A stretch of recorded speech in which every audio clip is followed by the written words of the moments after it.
Bem, nós já tivemos a proclamação do capítulo 27 do Evangelho segundo Mateus.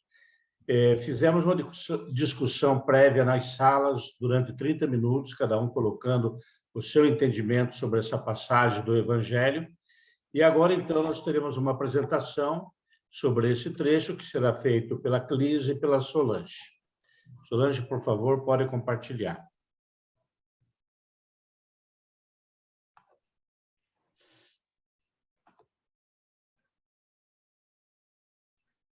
Reflexão sobre o Evangelho segundo São Mateus, capítulo 27.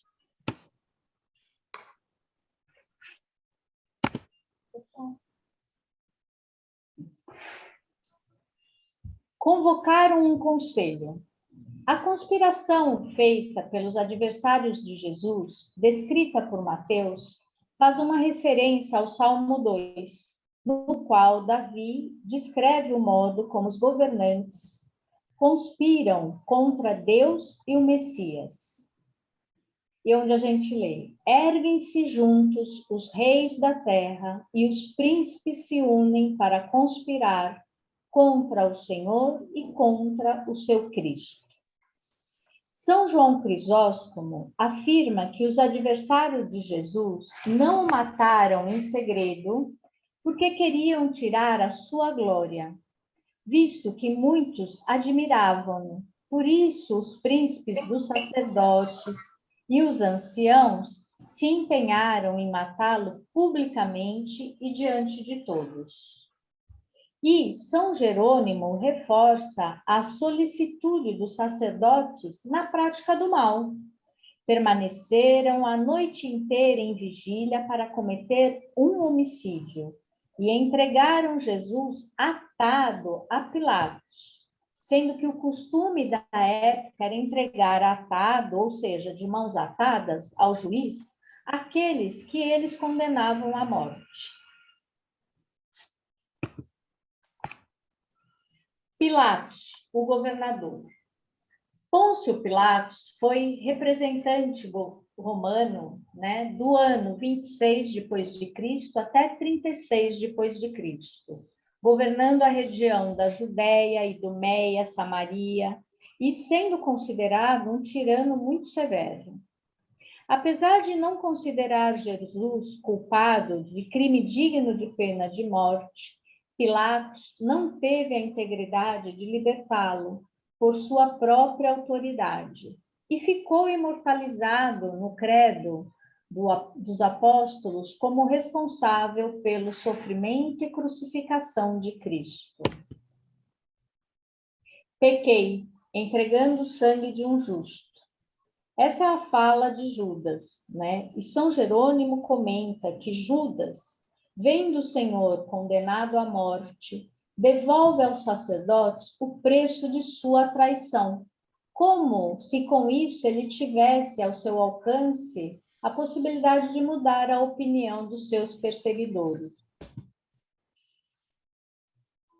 Foi enforcar-se. Mateus descreve que o suicídio de Judas foi por enforcamento. Já em Atos dos Apóstolos 1, versículo 18, tem-se: este homem adquirira um campo com o salário de seu crime, e depois, tombando para a frente, arrebentou-se pelo meio, e todas as suas entranhas se derramaram. Daí a dificuldade de interpretar se o suicídio de Judas Iscariotes foi por enforcamento ou por outras formas, Como as duas formas do suicídio de Judas envolvem uma certa ruptura relacionada ao incidente, pode ser interpretado como complementares, visto que não se tem uma exatidão dos acontecimentos. Os sacerdotes consideraram inadequado usar o dinheiro da traição de Judas como oferta religiosa ao templo e usaram, então, para comprar um campo.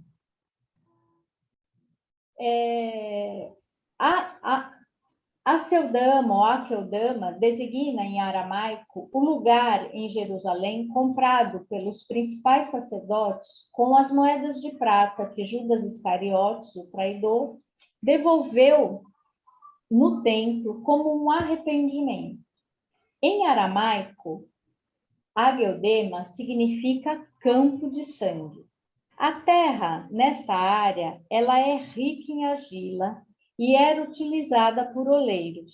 Por essa razão, foi antigamente conhecida como Campo do Oleiro e foi apropriado como local de sepultamento para estrangeiros. O tema da compra do Campo do Oleiro está relacionado com os dois profetas, Jeremias e Zacarias.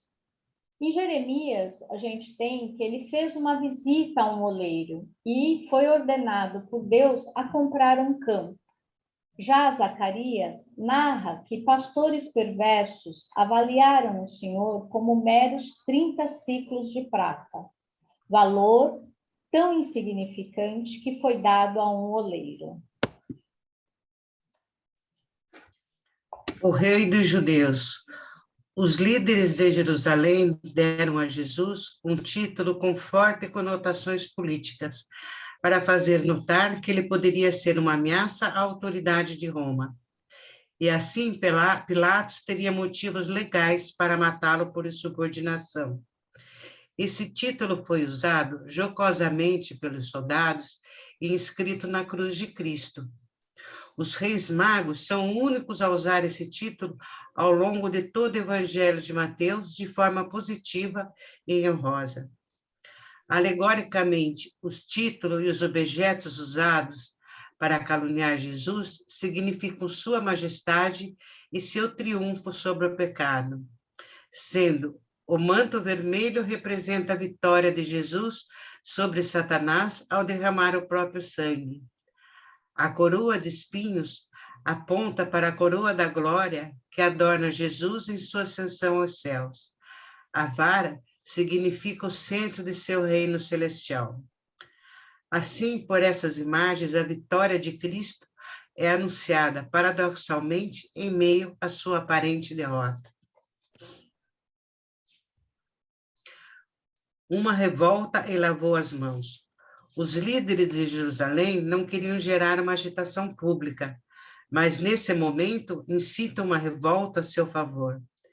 Pilatos, em um gesto vaidoso, lavou as mãos para demonstrar que não assumiria a responsabilidade sobre a morte de Jesus. Que o sangue dele caia sobre nós. O povo invoca uma maldição sobre si mesmo, apostando suas vidas no juramento. Juramento esse precipitado e inadequado, sem levar em consideração as reais consequências da crucificação de Cristo.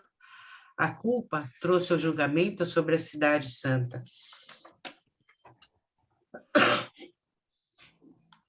Gólgota, termo aramaico que significa caveira. Gólgota fica fora dos muros de Jerusalém e provavelmente ganhou esse nome por ser destinado à execução dos criminosos. Fel era uma mistura de ervas e mirra usada como narcótico. A recusa de Cristo por anestésico significa sua plena aceitação da vontade do Pai e a grandeza do seu amor sacrificial. O crucificaram. A crucificação visava causar uma morte lenta e dolorosa. As vítimas morriam por uma combinação de perda de sangue e asfixia. Repartindo as roupas. Esse versículo faz alusão ao Salmo 22, versículo 18, o mesmo que Jesus cita antes de sua morte. Repartem as minhas roupas entre si e sorteiam minha túnica. Meio-dia, 3h. Os fenômenos em torno da crucificação de Cristo recordam o profeta Amós, que profetiza o dia do Senhor em que Deus julgaria seus inimigos e os pecadores de seu povo.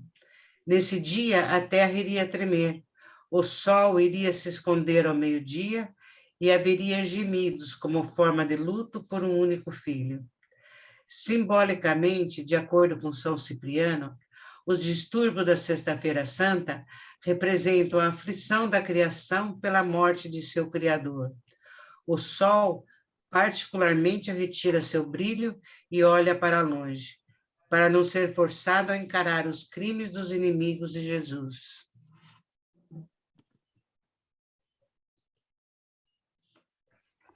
Eli, Eli, lama sabachthani, uma citação parte em hebraico e parte em aramaico do Salmo 22.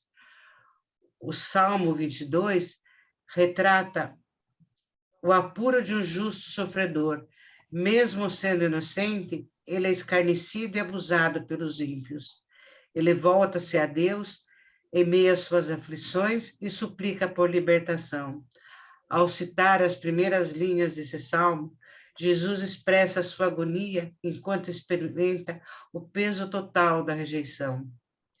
Isso evoca toda a trama do Salmo 22, na qual a humilhação do sofredor abre caminho para a sua reivindicação. Portanto, Jesus não considera a sua paixão desprovida de sentido ou falsa em seus propósitos. Muito menos ele sucumbe a um pecado de desespero. Pelo contrário, ele confiou em Deus e entregou seu espírito ao Pai, como o sofredor inocente do Salmo 22. Ele confia que Deus transformará sua miséria em vitória. Cortina do santuário. A cortina do santuário ficava pendurada entre as duas câmaras mais sagradas do Templo de Jerusalém, o Santo e o Santo dos Santos. Este véu era o sinal de que os pecadores não podiam se aproximar da infinita santidade de Deus. Pela morte salvadora de Jesus, o perdão dos pecados é assegurado ao homem e o acesso ao céu é reaberto. Isso é anunciado pelo próprio Deus quando rasga esse véu de alto a baixo. Santos ressuscitaram. Mateus é o único que relata esse fato em seu evangelho. Toda história se silencia sobre esse acontecimento e das personalidades do Antigo Testamento que estão envolvidas. Não há referência de quem ressuscitou, por quanto tempo ou que tipo de corpo esses santos possuíam. Mateus não teria razão para relatar esses fatos se não fossem confirmados pelas testemunhas de Jerusalém. Importante observar que esses santos do Antigo Testamento ressuscitaram depois da manhã da Páscoa, já que Jesus foi o primeiro a ressuscitar em glória. Vocês têm uma guarda. Provavelmente, os chefes dos sacerdotes e fariseus tinham uma guarda militar romana particular, já que se vê que os guardas procuram refúgio com os sacerdotes de Jerusalém depois, quando verificam que o sepulcro de Jesus estava vazio. Isso foi feito para que não ficassem preocupados com Pilatos, pois a consequência do desaparecimento de Jesus para esses soldados muito provavelmente envolveria a pena de morte.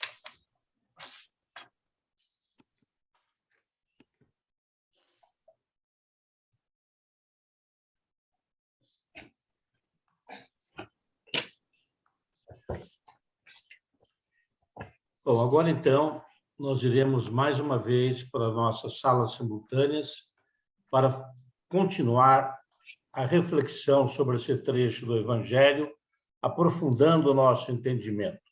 Aprofundar o nosso entendimento significa trazer para as nossas vidas como esse texto do Evangelho mexe com a minha vida, o que ele me ensina, o que ele propõe, o que ele me exorta, e o que eu gostaria de falar ao Senhor a partir deste trecho do Evangelho.